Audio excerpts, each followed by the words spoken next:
Is anyone else tired of criticizing themselves, blaming themselves, shaming yourself for things that you do in your life or for not doing something in your life? Because I am too. And it's time to put an end to that. And let's learn more about self-judgment versus self-compassion and why that's important. And it's actually very important. So let's get into it. Okay, I just want to remind you that I'm doing this because I think we all deserve self-love. So what is self-love? What does that mean? It means caring for, respecting, valuing, and nurturing yourself. So that just means forgiving yourself, accepting parts you were taught to hate, facing your inner critic. There are so many different ways that we can love ourselves, and I think an important one is self-compassion, so I want to talk more about it. When you are judging yourself, it means you're criticizing, blaming, and shaming yourself. You know, you have a harsh inner critic. If you do something wrong, you're like, all these nasty things are coming up in your head. If you think that you're not doing enough or blah, blah, blah, that harsh inner critic can be very, very harsh. You're blaming yourself. You're never really feeling enough. You're motivated by fear or shame. You're motivated to do something because you're fearful because someone may not like you if you don't do it, or you're shaming yourself like, oh, if I don't do it, then I'm not going to feel good enough, blah, blah, blah. It's kind of this whole very much self-judgment. I think we kind of get it more intuitively. This can come from like old wounds, past trauma, high expectations of yourself. So when you're setting the bar up here and you meet it right here, like you're going to have that harsh inner critic come out and be like, I'm not good enough. Like that is so untrue. You're just setting too high of expectations for yourself. And also it comes from the fear of failure. If you do fail, then you're shaming yourself for doing so. But that's just the fear of failure. It's not really the act of whether you're failing or not. It's just that harsh inner critic is not allowing you to do so. And failure is actually good in our life. It teaches us resilience and perseverance. So failing is very beneficial for our evolution as humans. And to fear that, it can get really scary up in the mind, because when you do fail, you're shaming yourself. And it can also come from cultural family pressure, kind of making you feel like you have to be the best at something. But that's just the high expectations, and that can all go crazy. But instead of criticizing and shaming yourself, instead let's use self-compassion. What is self-compassion? Treating yourself with the same kindness and understanding that you would to someone you love, especially when you're struggling. So this means letting yourself be human. You're human. You're not perfect. We are not perfect. There's not one person on this planet who is perfect. So why are you expecting yourself to be perfect out here? It doesn't make sense. So letting yourself be human, that is so important for us in this life, so we have more compassion for ourselves, so more room for failure and growth. You know, showing up for yourself with softness instead of shame. If I don't do something right, I'll be like, you know what, it's okay. Like, it's okay that happened. Next time I'll try harder. But instead of like, what the fuck? Like, why did you do that? Like, you're the worst. You're not enough, blah, blah, blah. Like, the softness, showing up for yourself with softness is going to make life so much easier instead of when you shame yourself. And when you feel that pain, you speak to it with care and not anything else, because you care for that pain. So we got to speak to it with care. So if you're feeling some type of way, like, why do I feel this way? Blah, blah, blah. No, like, it's okay that I feel this way. Kind of like the same thing, showing up with softness. But there are many reasons why self-compassion can actually be hard. Maybe because we were never taught how to. I was never taught how to show up for myself with compassion. And in a lot of our society, we were taught to be tough, especially men, be tough and not tender.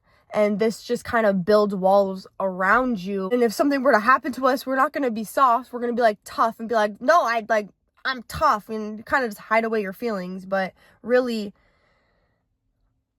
it should be the other way around. We should be taught how to be tender instead of tough, especially in life now, because we don't need more tough people out here. We want those tender people who show up and nurture. And that's not just women who are out here supposed to do that. You know, it's a human thing that we should do. Nurture, show up softly. It's not weak to be kind. Honestly, I think it's harder to be kind in a hard situation than it is to be mean. So it takes courage to be kind. It takes bravery, perseverance, and strength to be a kind person constantly. Because like I said, it's easier to show up as a mean person than it is to be kind. So it's not weak. You're actually so fucking strong because you are kind. Self-compassion be hard because we internalize our critical voices. If we have a voice that's saying we're not enough and then we fail, obviously that is just showing us that, oh, maybe we are not enough. But you're internalizing that voice. It's not actually reality. You're internalizing all of the mean things that your mind is saying about you, and then you start to believe them, and then you start to embody that. You start to believe it, which isn't reality, but it's all those voices that are constantly saying that, and you're starting to believe that. So those are a couple of ways of why it can be hard. When we show up with compassion to ourselves, we are saying, this may be hard, but I'm okay to feel this way. I made a mistake, but I'm still worthy of love. I'm doing the best I can with what I have. I don't have to be perfect to be enough. And that I can't stress enough. I don't have to be perfect to be enough. You are human. You're not going to be perfect. You're not going to be. So if you can never achieve that perfection, then you're never going to feel enough. So you just have to rewire the brain that I don't need to be perfect to be enough, because that's a lie that you're probably fed. And it's not true, because you're already enough just by being you. Preach. So I did a little bit of research on self-compassion, and Dr. Kristin Neff, I think I'm saying that right, she put it into 3 different categories, self-compassion. So there's self-kindness, being gentle with yourself instead of being harsh or critical. Very important. There's common humanity, reminding yourself that everyone has their own struggle. You are never, ever alone. And mindfulness, noticing your pain without judging it or ignoring it. So those are the 3 different categories of self-compassion that we have to remind ourselves. And I think that the one that I remind myself that makes me feel good is that everyone has their own struggles. We're all out here struggling. Like, I'm not alone.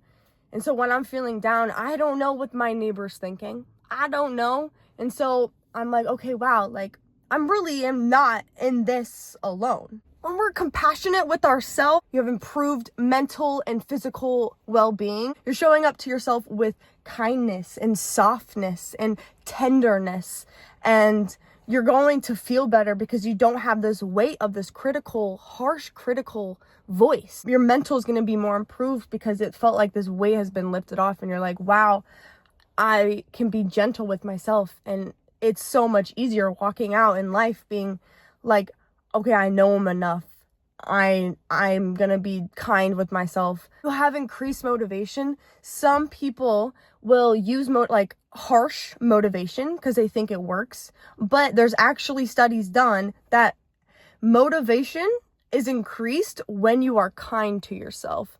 So like when you're working out and you're like, come on, you fatty, like, let's go. Like, you think that's working, but if you were like, come on, baddie, like, you got this, that's just gonna work a little bit harder. Your motivation's gonna be like, oh yeah, like, I'm a fucking baddie, like, I can do this, you know? Instead of like, I'm a fucking fatty, like, I gotta do this. It's like I want versus like I have to, you know? And you have enhanced relationships because you're showing up for yourself with that respect, with that kindness, and that when you're more kind to yourself, then you are just going to be more kind to people. That kindness is just going to bleed out onto others because you're being kind to yourself. And so the relationships, you're not taking no bullshit. You respect yourself. You're compassionate to yourself. So what if someone else isn't compassionate to you, you'd be like, hell nah. And this is how you practice self-compassion. Practice talking to yourself like you would a friend. If you're going through a hard thing, what would you say to a friend if they were going through the same thing? Is it different or the same that you would say to you versus to a friend? Be aware and observe your inner critical voice without judgment. or denial that it's happening. You just kind of observe it, notice that it's there, and be like, no thank you. Just be aware that it's happening, because no one out here is like walking with a perfect mind out there. Like, we all have that critical voice. We just need to be aware of when it happens and don't believe it. We're just not going to internalize that voice. We're just going to be, oh, that was there. No thank you. No thank you. No thank you. And another one is learn to sit with discomfort. Oh my God, I could talk about this all day. Like, I used to run from my feelings. I never sat in my sadness or discomfort. And it is so uncomfortable. And all you want to do is just like not be in that moment. But learning to sit with that, the more you sit, the more you learn how to do it. And then those feelings will fade faster. You'll have a deeper understanding of yourself when you start to sit with that discomfort. Because if you just try to distract from that feeling, it's going to come back. Like, it's in your body for a reason. And it's going to, if it's coming out and then you just kind of put it back in, it's not going anywhere. So when you sit with it, observe it, be aware of it, and have no judgment, it's just going to be uncomfortable for however long, and then it's just gonna go away eventually. And obviously it's not just a one-time thing. It's something you need to learn how to do, and that is just another way of healing ourselves, is sitting with that discomfort and our pain and our unpleasant feelings. All I gotta say is practice makes perfect. I'm not out here with 100% mastery of self-compassion. Like, that is just not it. You know, it takes practice, and it takes remembrance of what I should be doing when I do have a self-judgment thought, how to practice self-compassion in my daily life. And yeah, so the more that you practice, the easier it will get. And, you know, so don't ever forget that. I got some homework for ya. Okay, I want you to think of 1 to 3 things you judge yourself for. What are a few things you judge yourself for? What if a friend or a family member said that to you?